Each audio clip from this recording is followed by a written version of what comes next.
Portable olórin fìbínú sọ̀rọ̀ sáwọn òyìnbó Ẹmbasi UK èyí lohun tí wọ́n ṣe fún un.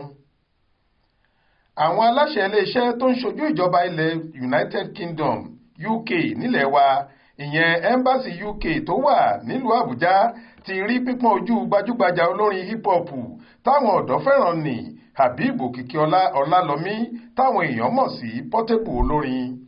Kì í ṣe pé ọkùnrin tó fẹ́ràn láti máa dáṣà wàhálà yìí ń bínú sí Ẹmbasi UK nìkan ni níṣe ló tún fìbínú sọ̀kò ọ̀rọ̀ sí wọn lóríṣiríṣi tó sì ń lérí pọnranpọn láti fi àìdùnnú rẹ̀ hàn.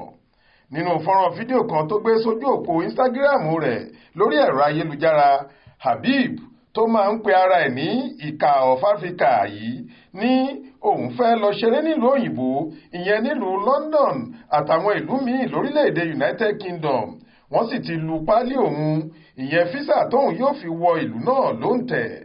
Ó ní òun kò lè dá nìkan lọ sírú òde eré ńlá bí èyí, òun gbọ́dọ̀ mú ìyàwó òun dání torí báwọn eléré ṣe máa ń ṣe nìyẹn. Àmọ́ ìyàlẹ́nu ló jẹ́ fóun nígbà tí wọ́n sọ fóun pé àwọn aláṣẹ Ẹmbasi UK kò lu páálí tìyàwó òun, wọn kò sì fọwọ́ sí pé káwọn jọ rìnrìn àjò náà, wọn kò sì fún un ní físà. Èyí ló fa ìbínú Portable, ìdààmú àdúgbò ọmọ Ọlálọ́mí. Nínú fọ́nrán fídíò tó ṣe lórí ìṣẹ̀lẹ̀ ọ̀hún, bí Portable ṣe ń lọgun sọ̀rọ̀ bẹ́ẹ̀ ló ranjú wọ̀n. Ó ní, ṣé ẹ̀ ń wáìnì mi ni? Nàìjíríà gan ti pawó báyìí.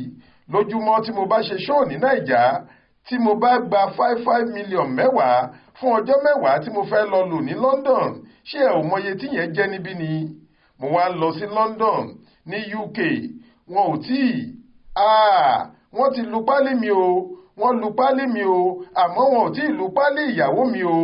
Ẹ má tí ì búùkù fúláìtì o, ẹ má tí ì sanwó wíwọ bàálù o, èmi àtìyàwó mi la jọ máa lọ o. Ó wà nínú àdéhùn wa pé èmi àtìyàwó mi ni o.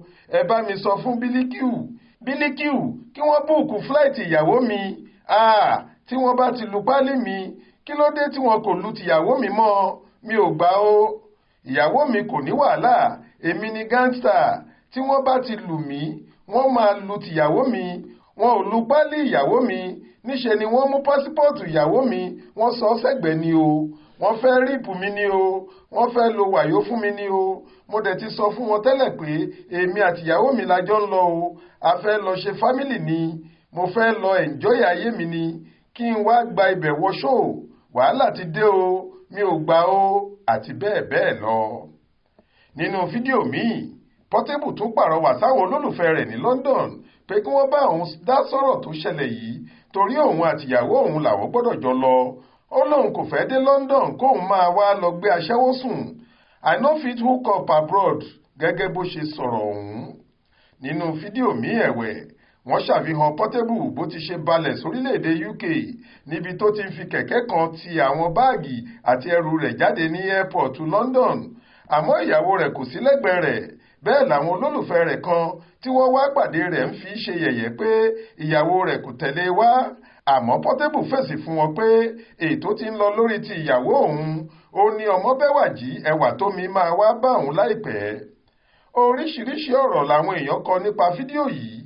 Báwọn olólùfẹ́ rẹ̀ kan ṣe ń káàánú rẹ̀ tí wọ́n sì ń béèrè bóyá àwọn ìwé kan wà tó yẹ kíyàwó rẹ̀ ọ̀hún fún wọn lẹ́mbàsì tí kò fún wọn ni. Bẹ́ẹ̀ làwọn míì ń bẹnu àtẹ́lu Portable fún bó ṣe ń lọgun tó sì ń fi ìtara gbá tébùrù iwájú rẹ̀ àti àwọn ìwà jàgídíjàgan tó ṣàfihàn rẹ̀ nínú fídíò náà. Ẹnìkan tiẹ̀ béèrè lọ́wọ́ rẹ̀ pé ṣé ogun láyé ni? Ṣé gbogbo ọ̀rọ̀ tiẹ̀ ló máa láriwo àti ìjọ̀gbọ̀n lọ ni? Faith Adébọ́lá ló ṣàkójọ ìròyìn yìí fún iléeṣẹ́ tẹlifíṣàn Aláròyé online.